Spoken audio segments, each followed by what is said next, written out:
بسم اللہ الرحمن الرحیم۔ کیا قیامت کے دن سب سے پہلے ناحق قتل کا حساب ہوگا یا سب سے پہلے نماز کے بارے پوچھا جائے گا؟ آئیے ایک حدیث سماعت فرمائیے، پھر اس کے بعد یہ مسئلہ سمجھے کہ سب سے پہلے قیامت کے دن کس چیز کے بارے میں پوچھا جائے گا۔ تو میرے نبی کریم صلی اللہ علیہ وآلہ وسلم نے فرمایا کہ قیامت کے دن سب سے پہلے نماز کے بارے میں پوچھا جائے گا، نماز کے بارے میں سوال ہوگا، نماز کے بارے میں حساب ہوگا، جس نماز کو میرے معاشرے نے بھلا دیا ہے۔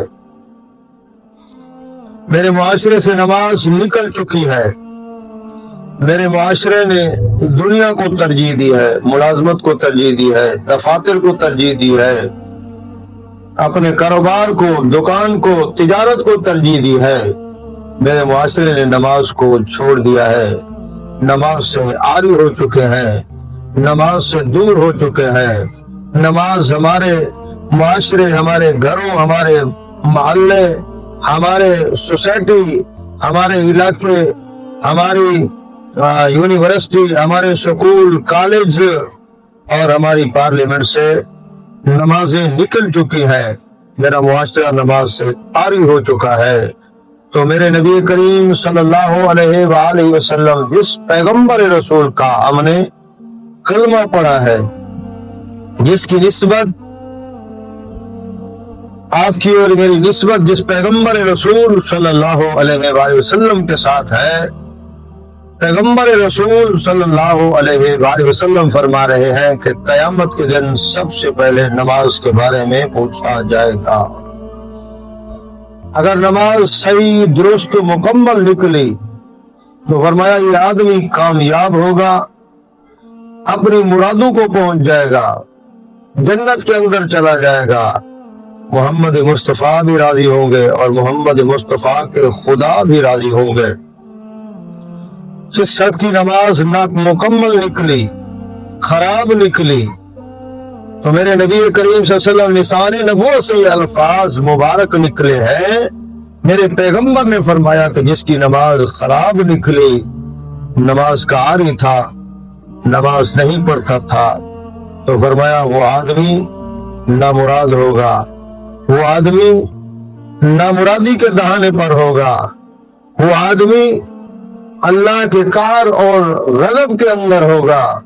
جس کی نماز نامکمل، جس کی نماز خراب ہوگی، تو میرے نبی کریم صلی اللہ علیہ وآلہ وسلم نے فرمایا کہ میری امت کے لوگوں، جب آپ قبروں کے اندر آئیں تو بے نماز ہو کر نہیں آنا، نماز کو ساتھ لے کر آنا ہے، تاکہ آپ نماز کو ساتھ لے کر قبر کے اندر آئیں گے تو اللہ آپ کی قبر کو نور سے بھر دیں گے۔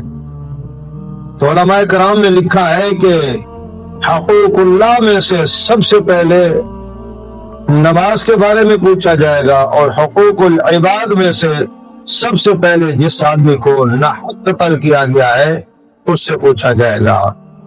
اور حدیث پاک کے اندر آتا ہے کہ نوافل جو ہے وہ فرائض کی کمی کو پورا کریں گے۔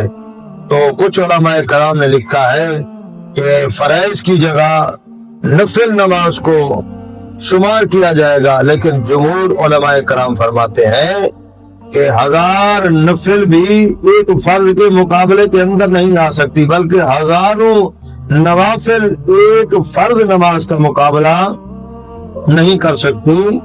اگر فرائض کے اندر پڑے ہیں لیکن کمی ہو گئی ہے تو اللہ رب العزت وہ نوافل سے کمی پورا فرمائیں گے۔ اگر آپ نے نماز چھوڑ دی، آپ نے نماز کو ضائع کر دیا، تو گویا کہ آپ نے اپنی زندگی کو برباد کر دیا، اپنی جوانی کو ضائع کر دیا، اپنی عمر کو ضائع کر دیا۔ آئیے میرے بھائیوں، نماز کو احسن بنائیے، نماز کو اچھا بنائیے، نماز کو مکمل بنائیے اور نماز کا اہتمام کیجیے، تاکہ قیامت کے دن اللہ رب العزت اس نماز کی برکت سے جنت نصیب فرما کر اللہ اپنی رضا کا سرٹیفکیٹ عطا فرمائے۔